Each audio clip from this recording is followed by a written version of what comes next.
পশ্চিমবঙ্গের বিধানসভায় প্রথমবার শাসক দলের আসনে বসছে বিজেপি, আর বিরোধী আসনে বসবে তৃণমূল কংগ্রেস, সিপিআইএম, কংগ্রেস, জনতা উন্নয়ন পার্টি, এমনকি আইএসএফও।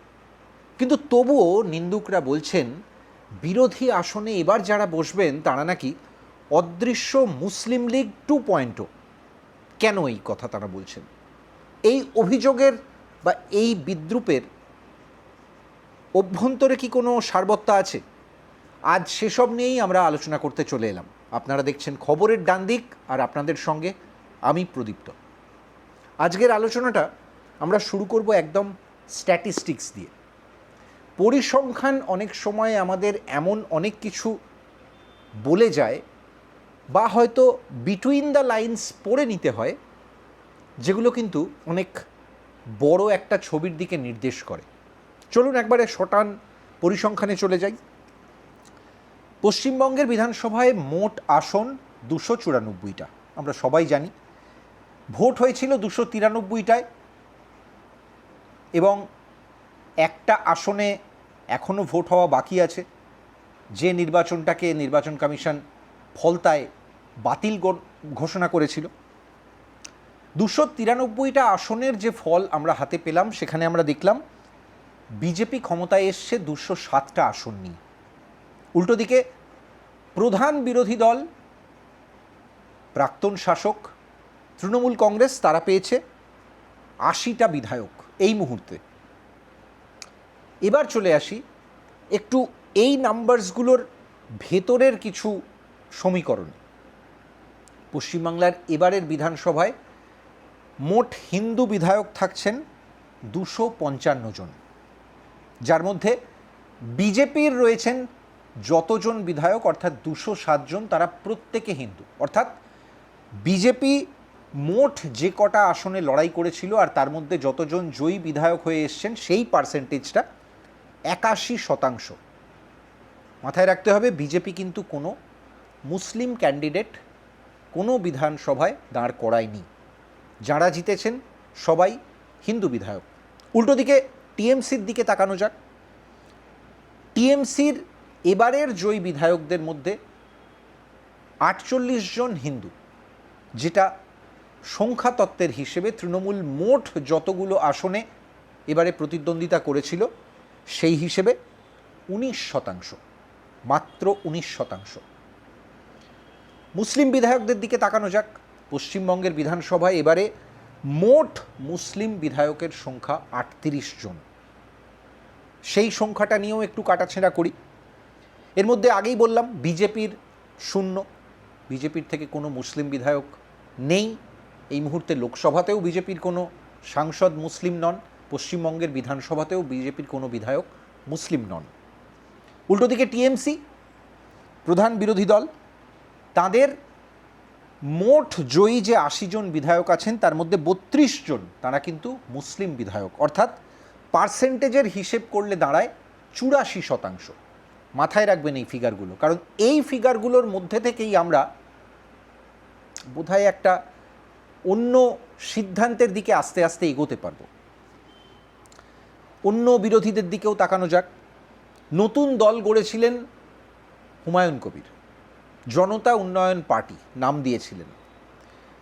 তিনি নিজে 2টো আসন থেকে জিতেছেন, অর্থাৎ তাঁর দলের বিধায়ক সংখ্যাও 2, এবং সেই পার্সেন্টেজটা 5%। তিনি মোট যতগুলো কেন্দ্র থেকে লড়াই করেছিলেন তার মধ্যে যতজন জিতে এসছেন সেই অনুপাতে মুসলিম বিধায়কের পার্সেন্টেজ 5%। কংগ্রেসের ক্ষেত্রেও এক। কংগ্রেসের 2 জন বিধায়ক এবারে বিধানসভায় যাচ্ছেন, সাগরদিঘি থেকে বায়রন বিশ্বাসও রয়েছেন, যার মধ্যে কংগ্রেসেরও মুসলিম বিধায়কের শতকরা হিসেব 5%। সিপিআইএম, তারা মাত্র 1টি আসন পেয়েছে বিধানসভা নির্বাচনে, এবং 1 জন বিধায়ক তিনি মুসলিম বিধায়ক। সিপিআইএম যতগুলো আসনে লড়েছিল সেই হিসেবে দেখতে গেলে এই সংখ্যাটা 3%। একই পার্সেন্টেজ এবং একই সংখ্যা আইএসএফের ক্ষেত্রেও, অর্থাৎ নওশাদ সিদ্দিকীর দলের ক্ষেত্রেও। নওশাদ নিজে বিধানসভায় নির্বাচিত হয়েছেন, তার দলের ক্ষেত্রেও মুসলিম বিধায়কের ওভারঅল সংখ্যার যে পার্সেন্টেজ সেটা কিন্তু 3%। এতগুলো সংখ্যা তত্ত্বর কথা কেন বললাম? আপনারা হয়তো যত সংখ্যা শোনেন তত হয়তো একটু কনফিউজড হয়ে যান, কিন্তু না, এক্ষেত্রে সংখ্যাগুলো একটা গভীর সংকেতের একটা নির্দেশ করছে। কি সেই সংকেত?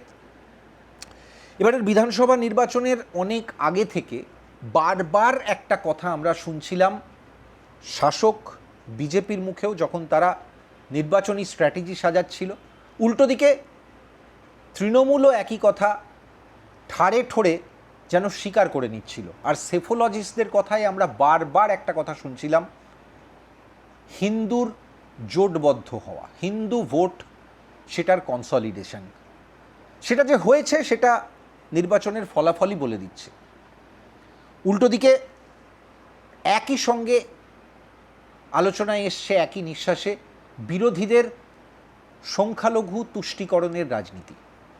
তোষণের এই রাজনীতির অভিযোগ অবশ্য শুধু 2026-এর বিধানসভায় নয়, গত বেশ কয়েক বছর ধরে পশ্চিমবাংলার রাজনীতির যে নিও নর্মাল, সেই ন্যারেটিভের অঙ্গাঙ্গী অংশ হচ্ছে বিরোধীদের এই তুষ্টিকরণের রাজনীতি। সেটা অবশ্য বোধহয় ভারতের রাজনীতির ক্ষেত্রেও খানিকটা খাটে, বলবৎ হয়। আমরা এই সব কিছু নিয়ে আজকে আলোচনা করব। আপনাদের নিশ্চয়ই মনে আছে, মমতা বন্দ্যোপাধ্যায় একবার তাঁর সংখ্যালঘু ভোট ব্যাংক সম্পর্কে মন্তব্য করেছিলেন, দুধেল গাই। সেই কয়েনেজটা বহু বহু ব্যবহারে এখনও জীর্ণ হয়নি, বরঞ্চ সেই কয়েনেজটা নিয়ে বিতর্কের আঁচ প্রত্যেকবার বেড়েছে। একটা কমেন্ট্রি সম্পর্কে যখন মমতা বন্দ্যোপাধ্যায় মন্তব্য করেন, যারা ভোট দেয়, যে গরু দুধ দেয়, তাদের চাটিও খেয়ে নিতে হয়। দুধেল গাই টার্মটা সেখান থেকেই উৎপত্তি। আর এবার আমরা মমতা বন্দ্যোপাধ্যায়ের মুখ থেকে নির্বাচনের জাস্ট কয়েকদিন আগে শুনেছিলাম, একটা কমিউনিটি যখন জোট বাঁধে তখন এক সেকেন্ডে কি ঘটতে পারে একটা ইঙ্গিত তিনি দিয়েছিলেন। সেই সিকোয়েন্স যদি একদম চেনা সিকোয়েন্সকে দেখেন তাহলে রিলেট করতে পারবেন, সম্পর্ক টানতে পারবেন। পোলারাইজেশন আর কাউন্টার পোলারাইজেশন, এই যে একটা ধ্রুবীকরণের রাজনীতি পশ্চিমবঙ্গের নতুন এলো বলে অনেকে বলছেন। সেফোলজিস্টরা বলছেন যে এই পশ্চিমবঙ্গের রাজনীতির ফেনোমেনাটা তাদের কাছেও একটু নতুন।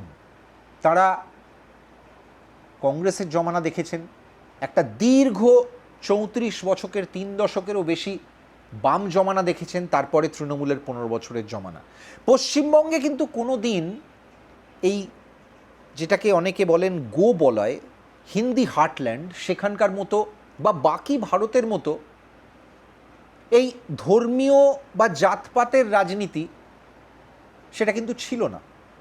পশ্চিমবঙ্গের ফেনোমেনা সেটা কোনো দিন ছিল না, কিন্তু এবার আমরা সেটা দেখলাম 2026-এ। এটা কি রাতারাতি হলো? ওই যে মমতা বন্দ্যোপাধ্যায়ের দুধেল গাই মন্তব্যর কথা বললাম, এবার তার একটু উল্টো দিকটাও তাকানো যাক। বিরোধী আসনে তো শুধু তৃণমূল কংগ্রেস বসবে না, সিপিআইএমও বসবে। এই সিপিআইএম সম্পর্কে এই যে বলছিলাম 35 বছরের দীর্ঘ বাম জমানা, তার শেষ 10 বছরে আমরা সিপিআইএমের রাজনীতিটার দিকে একটু ভালো করে তাকাই।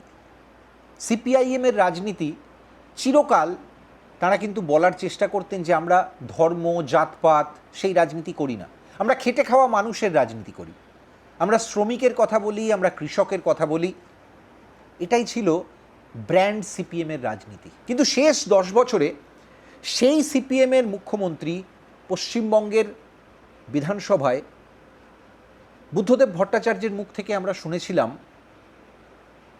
মাদ্রাসাগুলো নাকি র্যাডিক্যাল ইসলামের, জঙ্গি ইসলামের আঁতুড়ঘর হয়ে দাঁড়াচ্ছে এবং তাদের এই ধরনের মাদ্রাসা পশ্চিমবঙ্গের বুকে চললে তাদের মাথা ভেঙে দিতে হবে। বুদ্ধবাবুর সেই মন্তব্য রীতিমতো শোরগোল ফেলে দিয়েছিল, আলোড়ন ফেলে দিয়েছিল। তাই নিয়ে মিডিয়ায় প্রচুর আলোচনা হয়েছিল সেই সময়। বিরোধীরা সেই সময় একটা অস্ত্র পেয়ে গিয়েছিলেন হাতে। আবার অনেকে প্রশংসা করেছিলেন যে ক্ষমতার সর্বোচ্চ পিরামিডে বসে থাকা অবস্থাতেও বুদ্ধদেব ভট্টাচার্য প্রশাসক হিসেবে তার রাজধর্ম পালন করেছেন, একদম অপ্রিয় সত্যি কথাটা বলেছেন। হ্যাঁ, তার পার্টি লাইনের সবাইকার বোধহয় সেদিনের বুদ্ধবাবুর সেই মন্তব্যটা পছন্দ হয়নি, কিন্তু পরবর্তীকালে বাংলার রাজনীতি যেভাবে এগিয়েছে, বিশেষত গত 10 বছরে, এখন বুদ্ধবাবু আমাদের সঙ্গে নেই। কিন্তু বোঝা গেছে যে বুদ্ধবাবুর সেদিনের বলা মন্তব্যটার একটা অভিঘাত হিন্দু মুসলিমের রাজনীতি আবার পশ্চিমবঙ্গে ফিরে এসেছে। অনেকে বলেন স্বাধীনতার আগে সেই 40-এর অশান্ত দশকে দ্বিজাতি তত্ত্বের বীজ যখন হাওয়ায় ঘুরে বেড়াচ্ছে জিন্নার, সেই সময় অশান্ত পশ্চিমবঙ্গের রাজনৈতিক ন্যারেটিভ নাকি অনেকটা এরকম ছিল। আবার এত বছর পর সেটা পশ্চিমবঙ্গে একটু একটু করে কিভাবে ফিরে এলো? এই রাজনীতিটাকে শুধু বিজেপি তাদের স্বার্থে পশ্চিমবঙ্গে নিয়ে এলো? এই রাজনীতিটাই কি তাদের একটা অ্যাডভান্টেজ হয়, একটা উইন উইন সিচুয়েশন হয়, সেই কারণে বিজেপি এই রাজনীতিটাকে নিয়ে এলো? এত সহজ, এত সরলীকরণ। যারা একটু বামপন্থী চশমায় সমস্ত সমীকরণকে অ্যানালিসিস করেন, পলিটিক্সকে বিশ্লেষণ করেন, তারা সেইভাবে বলছেন। তারা মিডিয়াতে এডিটোরিয়ালেও এই লাইন বলার চেষ্টা করেন বারবার, আপনারা শুনেছেন হয়তো।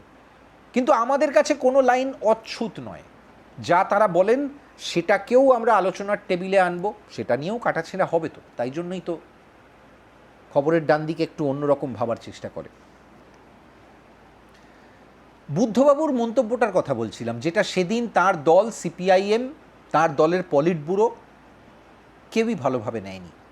কিন্তু সিপিআইএমের বাম কর্মী সমর্থকরা, তাঁরা কি সেদিন অপ্রিয় সত্যিটা জানতেন না? আমরা পরবর্তীকালে সেই সিপিএম থেকে একটা অদ্ভুত পালাবদল, দলবদলের খেলা দেখলাম। সচরাচর বলা হয় যারা বাম রাজনীতি করেন তারা তো একটা অন্য আদর্শের জায়গা থেকে করেন, তাই বাম রাজনীতিতে দলবদল বলে কোনো কনসেপ্ট হয় না। হ্যাঁ, একবার হয়েছিল, সেই যখন সিপিআইএম ভাঙাচোরা হচ্ছে বা যখন নকশাল ফ্র্যাকশন আলাদা হচ্ছে, সেগুলো খুব তাত্ত্বিক মতাদর্শগত জায়গা থেকে। কিন্তু একদম মতাদর্শগত জায়গা থেকে উত্তর মেরু থেকে দক্ষিণ মেরুতে যাওয়া, বাঁ থেকে ডান দিকে চলে আসা, সেই ঘটনাও তো আমরা বাংলার রাজনীতিতে দেখেছি। আমরা রেজ্জাক মোল্লাকে দেখেছি সিপিআইএম জমানার মন্ত্রী থেকে রাতারাতি তৃণমূল হয়ে যেতে, আবার বিধানসভায় পৌঁছতে, এবার ঘাসফুলের টিকিটে। আর সেই ট্র্যাডিশন চলতে চলতে চলতে চলতে এবার আমরা নির্বাচনের আগে দেখলাম প্রতিকুর রহমানকে। একটা সময় যাকে নাকি উদীয়মান সিপিআইএমের তরুণ সম্ভাবনা বলা হতো, সেই প্রতিকুর, যিনি একসময় ক্যামেরার সামনে বলেছিলেন শিরদাঁড়া বিক্রি নেই, বামফ্রন্ট শূন্য হতে পারে কিন্তু শিরদাঁড়া বিক্রি নেই। এই হৃদয় দফতর পাল্টাচ্ছে না, কিন্তু দফতর পাল্টালো। প্রতিকুর যেখানে মার খেয়েছিলেন, যে কেন্দ্রে, যে দক্ষিণ 24 পরগনায় তার লড়াই ছিল, সেই দক্ষিণ 24 পরগনার তৃণমূলের সুপ্রিমো যাকে বলা যায়, সেই অভিষেক বন্দ্যোপাধ্যায় সম্পর্কে সুখ্যাতিতে ভরিয়ে দিলেন প্রতিকুর জার্সি চেঞ্জ করে লাল জামা খুলে সবুজ জামা পরলেন। আমরা দেখেছি এবারের নির্বাচনের আগে। অনেকে হয়তো বলবেন যে এই দলবদলটা কিছুটা অপ্রত্যাশিত তাদের কাছে। আসলে পশ্চিমবাংলার রাজনীতিতে একটা দল থেকে আরেকটা দলে চলে যাওয়ার এই অভিযোগগুলো বামেরা সবসময়ই করে থাকতো, জানেন তো। রিসেন্ট পাস্টে গত 10 বছর ধরে বারবার ওই সেটিং তত্ত্ব যেভাবে হাওয়ায় ভাসত, ঠিক একইভাবে তারা বলতো বিজেপি থেকে তৃণমূলে যাওয়া আর তৃণমূল থেকে বিজেপিতে আসা। এটা নাকি অনেকটা ওই দূরপাল্লার ট্রেনে আমরা যারা ট্রাভেল করি তারা জানি যে দুটো কামরার মাঝখানে একটা ভেস্টিবিউল থাকে, যেটা পেরিয়ে একটা কামরা থেকে ওই কামরায় চলে যাওয়া যায়, আবার ওই কামরা থেকে চাইলেই এই কামরায় ফেরত আসা যায়। কিন্তু ভাবার চেষ্টা করুন, যে বামেরা তাদের মতাদর্শগত জায়গা থেকে বলে যে তাদের রাজনীতিটা নাকি একদম সম্পূর্ণ অন্য ব্র্যান্ডের, সেই দল থেকে কেউ তৃণমূলে চলে যাচ্ছেন। এই ঘটনা ঘটেছে, আমরা দেখেছি। বামেরা হয়তো এই কথাও বলতে পারেন যে আপনি আজকে আলোচনা করছেন এই রকম একটা বিষয়কে নিয়ে, সেখানে শঙ্কর ঘোষের কথা কেন বলছেন না? হ্যাঁ, শঙ্কর ঘোষ পশ্চিমবঙ্গ বিধানসভায় এই মুহূর্তে শাসক দল বিজেপির অন্যতম বিধায়ক। শিলিগুড়ি থেকে গৌতম দেবকে হারিয়ে জিতেছেন, বিধানসভায় এসছেন। একটা সময় তার রাজনৈতিক ব্যাকগ্রাউন্ডটাও ছিল বাম রাজনীতির। তার হাতে চে গেভারার ট্যাটু আছে।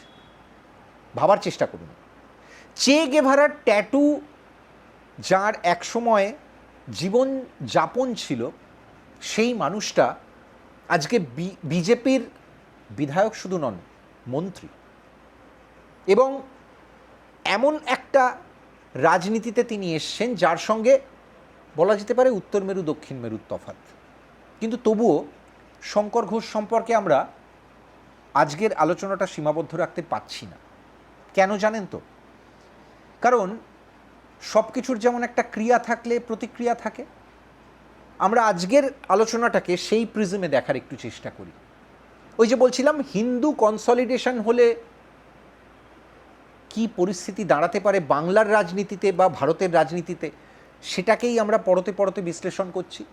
মুসলিম এক কাট্টা হয়ে ভোট দেয়, মুসলিমরা একটা ভোট ব্যাংক, বামেদের একটা নিজস্ব ভোট ব্যাংক আছে। এই আলোচনাগুলো তো আমরা দীর্ঘদিন ধরে শুনছিলাম। এবারে আমরা তার উল্টো ছবিটা দেখলাম। সেই উল্টো ছবিটা অনেক কিছু নির্দেশ করে, জানেন তো। একটা সময় বলা হতো মুসলমানরা যেরকম তৃণমূল কংগ্রেসকে তাদের ন্যাচারাল চয়েস হিসেবে মনে করে ভোট দিতে যাওয়ার সময়, ইভিএমের বোতাম টেপার সময়, ঠিক তেমনি এক সময় তারা কংগ্রেসকেও মনে করত। এবারে কংগ্রেস মালদা মুর্শিদাবাদে ব্যাপক লড়াই করেছে। ভোট পার্সেন্টেজ যত ফিগার্স আমাদের সামনে আসছে তত আমরা সেটা দেখতে পাচ্ছি। হয়তো আসন কংগ্রেস দুটো পেয়েছে, কিন্তু দীর্ঘদিন কংগ্রেস সম্পর্কে যে কটূক্তিটা হতো, বিদ্রূপটা হতো, কংগ্রেস মামুর পার্টি, অর্থাৎ মালদা মুর্শিদাবাদেই সীমাবদ্ধ, একটা অদ্ভুত পালাবদলের ঘটনা কংগ্রেসের মধ্যেও আমরা দেখলাম। কেন বলছি কথাটা? মৌসম বেনজির নূর, তিনি তৃণমূল থেকে নির্বাচনের আগে মোহভঙ্গ হয়ে আবার তার পুরনো দল কংগ্রেসে ফিরে গিয়েছিলেন। তার পরিণতি কি হয়েছে আমরা অবশ্যই এবারের নির্বাচনে দেখেছি। একইভাবে নাম করতে হবে আরেকজনের, অধীর চৌধুরী, বহরমপুর থেকে। অধীর চৌধুরী এর আগে পশ্চিমবাংলার রাজনীতিতে সবসময় দিল্লির প্রতিনিধি ছিলেন। সাংসদ অধীর চৌধুরীর কথা আমরা জানি, তার দোর্দণ্ড প্রতাপ রাজনীতি, তার বারবার নির্বাচনে জেতা, তার ক্যারিজমা, সেগুলো নিয়ে আলোচনা হয়েছে। সেই অধীর চৌধুরী যখন বিধানসভা নির্বাচনে বিধায়কের জন্য লড়াই করলেন, তখন আমরা এবার তাকে হারতে দেখলাম। আমরা গতবারেও তাকে হারতে দেখেছিলাম লোকসভায়। অনেকে বলেন বড়দা থেকে উড়ে আসা ইউসুফ পাঠান, বহিরাগত ইউসুফ পাঠান, যাকে নাকি তৃণমূল দাঁড় করিয়েছিল, তার কাছে অধীরবাবুর হার, সেটা অনেকের কাছে অপ্রত্যাশিত ছিল। কিন্তু কোথাও গিয়ে সেটা একটা দিক নির্দেশ করছিল। হিন্দু মুসলিম ভোট ভাগাভাগির অঙ্কে মুসলমান ভোট যখন একবার তৃণমূলের ডাকে ইউসুফ পাঠানের দিকে চলে গেল, তখন কিন্তু কংগ্রেসের ভোট ব্যাংকে ধস নেমেছিল। সেকুলার যে ইমেজটা নিয়ে কংগ্রেস ভোটে লড়াই করত, সেই ইমেজটায় ধাক্কা লেগেছিল। আর সেই ধাক্কাটা যে কংগ্রেস এখনও পুরোপুরি সামলে উঠতে পারেনি, তার প্রমাণ আমরা আরও একবার দেখলাম এবারের বিধানসভা নির্বাচনে। এবার আর লোকসভা নয়, মাত্র বহরমপুর বিধানসভায়, সেখানে হিন্দু ভোট পোলারাইজড হলো। তবে এবার আর অধীরবাবুর জন্য নয়, কংগ্রেসের জন্য নয়, তৃণমূলের জন্যও নয়, এবার হিন্দু ভোট পোলারাইজড হলো বিজেপির জন্য। আমরা দেখলাম বহরমপুরে। একটু নির্বাচনের পরের অংশে ফেরা যাক। নতুন সরকার আসার সঙ্গে সঙ্গেই অনেকে বলছেন বিজেপি তাদের ট্রেডমার্ক রাজনীতির লাইনে, যে রাজনীতিটা আমরা ইউপিতে দেখতে পাই, যে রাজনীতিটা আমরা অন্য প্রদেশগুলোয় দেখতে পাই, হিন্দি হার্টল্যান্ডের স্টেটগুলোয়, সেই রাজনীতিটায় বিজেপি নাকি ক্রমশ পৌঁছে যাচ্ছে পশ্চিমবঙ্গে। যে রাজনীতিটা অনেকে আবার আসামে হিমন্ত বিশ্ব শর্মার ব্র্যান্ড অফ রাজনীতি হিসেবেও দেখে থাকেন। আমরা দেখলাম তিলজলায় বুলডোজার পৌঁছে গেছে অবৈধ নির্মাণ ভাঙতে। একইভাবে আমরা দেখেছি আজানের মাইক বাজানো নিয়ে একটা সক্রিয়তা দেখা যাচ্ছে পশ্চিমবঙ্গে। এই যে মসজিদের সংখ্যা বাড়া, তার সঙ্গেই অনেকে ডেমোগ্রাফি চেঞ্জের যে কথাটা বলেন, আজানের মাইক, এই সমস্ত ইস্যুগুলো কিন্তু একেবারে আষ্টে পৃষ্ঠে জড়িয়ে।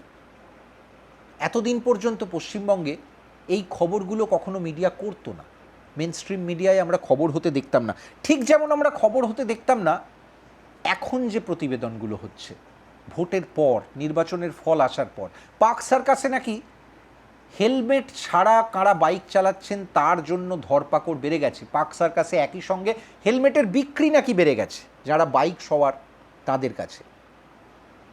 আমরা এই খবরগুলো দেখছি আর খুব বিচিত্রভাবে ভাবছি যে এই ফেনোমেনাগুলো তো আজকের নয়। গত 10 বছর ধরে পশ্চিমবঙ্গে তাকালে, গত 15 বছর ধরে পশ্চিমবঙ্গের দিকে তাকালে এই খবরগুলো তো যে কোনো সময় রিপোর্টারদের সামনে প্লেটে সাজানো ছিল। সাংবাদিকরা চাইলে আগেই এই খবরগুলো করতে পারতেন। কেন তারা করছিলেন না? কেন কোনো পত্রিকা, কোনো চ্যানেল এই খবরগুলো করছিল না? নিয়ম ভাঙা তো নিয়ম ভাঙা। ট্রাফিকের ক্ষেত্রে তো কোনো হিন্দু মুসলিম হওয়ার কথা নয়। ওই যে বললাম তোষণের রাজনীতি। দুর্গাপুজোয় মাইক বাজে, অবশ্যই বাজে। রামনবমীতে বাজে, বিভিন্ন পুজোয় বাজে, কিন্তু উল্টো দিকে আজানের মাইক, তাই নিয়ে বিতর্কটা কিন্তু শুধু পশ্চিমবঙ্গে নয়, সারা ভারত জুড়ে। অনেকেই মনে করেন প্রত্যেক দিন যে উচ্চগ্রামে যেভাবে মাইক বাজানো হয় আজানের সময়, সেটা সবার ভালো নাও লাগতে পারে। যাদের ভালো লাগছে না সেই ভালো না লাগাটা প্রকাশ করা, সেটা বলা, তার স্বাধীনতাও কিন্তু একটা বাক স্বাধীনতা। আজানের মাইক বন্ধ হওয়া মানে কি সত্যি কোনো ধর্মে হাত দেওয়া? এতটা সরলীকরণ আদৌ কি করা যায়? প্রশ্নগুলো উঠছে। আমরা বেলডাঙ্গা দেখেছি নির্বাচনের আগে, বেশ আগে। আমরা মুথাবাড়ি দেখেছি, তার অভিঘাত দেখেছি নির্বাচনে, দুটো ঘটনারই। আমরা দেখেছি হাওড়ায় উড়ন্ত লাথি। কিছু শব্দ পশ্চিমবাংলার নির্বাচনে, পশ্চিমবাংলার রাজনীতিতে খুব কমন হয়ে গেছে, যে শব্দগুলো রাজনৈতিক শব্দ নয় বা রাজনীতিতে কোনো দিন এই শব্দগুলো নিয়ে আলোচনা করতে হবে আমরা ভাবিনি। উড়ন্ত লাথি, লুঙ্গি বাহিনী, দুধেল গাই, এই শব্দগুলো একটু ডিমিনিং, জানেন তো। আগেকার রাজনীতির যে প্যারামিটারটা সেট করা ছিল সেই তুলনায় এগুলো বোধহয় একটু নিম্নগামী সংস্কৃতির পরিচয়, কিন্তু আমাদের সেগুলো নিয়ে আজকে আলোচনা করতে হচ্ছে। আমরা দেখেছি পশ্চিমবঙ্গে এই এক বিশেষ বাহিনীর সামনে পুলিশের অপারগতা, নিষ্ক্রিয়তা, হেল্পলেসনেস। কখনো তাদের টেবিলের নিচে লুকোতে হয়েছে। একটা সম্প্রদায় তারা যখন ল অ্যান্ড অর্ডার ডিসরাপ্ট করছে, তারা যখন আইন ভাঙছে, তখন পুলিশ তাদের যে ভূমিকা, সেই ভূমিকাটা পালন করতে ব্যর্থ হয়েছে আগের সরকারের আমলে। অভিযোগ হয়েছে, বারবার বিতর্ক হয়েছে পুলিশের ভূমিকা নিয়ে। পুলিশিং কি ঠিকঠাক হচ্ছে এই প্রশ্ন অনেকে তুলেছেন। কেন তোলার সাহস পেয়েছেন? তার কারণ যদি পুলিশ সঠিক ভূমিকা নিত তাহলে হয়তো পশ্চিমবঙ্গে এই তুষ্টিকরণের রাজনীতির চেহারাটা আমরা দেখতাম না। তাহলে হয়তো ওই 70-30-এর রাজনীতি, আনুপাতিক রাজনীতি আমরা পশ্চিমবঙ্গে এত কদর্যভাবে হতে দেখতাম না। আজকে সেই পুলিশের অ্যাপ্রোচ রাতারাতি পাল্টে গেছে। একটা সরকার বদলালে, একটা নির্বাচন, কিছু সংখ্যা রাতারাতি সব কিছু চেঞ্জ করে দেয়। সেই একই তো পুলিশ আছে। হ্যাঁ, হয়তো ওপর মহল থেকে নিচে পর্যন্ত বেশ কিছু মুখ, বেশ কিছু চেয়ার পাল্টেছে। সেই রদবদলগুলো তো আগেও হতো, কিন্তু ফাইনালি আমরা পুলিশকে একটা প্রোঅ্যাক্টিভ ভূমিকা নিতে দেখছি। আলোচনাটা শুরু করেছিলাম যে কথাটা বলে, মুসলিম লীগ 2.0 কেন বারবার বলা হচ্ছে। চলুন সেই আলোচনাটার দিকে এবার একদম সরাসরি পৌঁছে যাই। এই যে অনুপাতের কথাটা প্রথমে বলছিলাম, সিটের অনুপাতটা, সেটা ভাবলেই আপনারা দেখতে পাবেন যে সেফোলজিস্টরা কিন্তু একটা খুব ক্লিয়ার দিক নির্দেশ করছেন।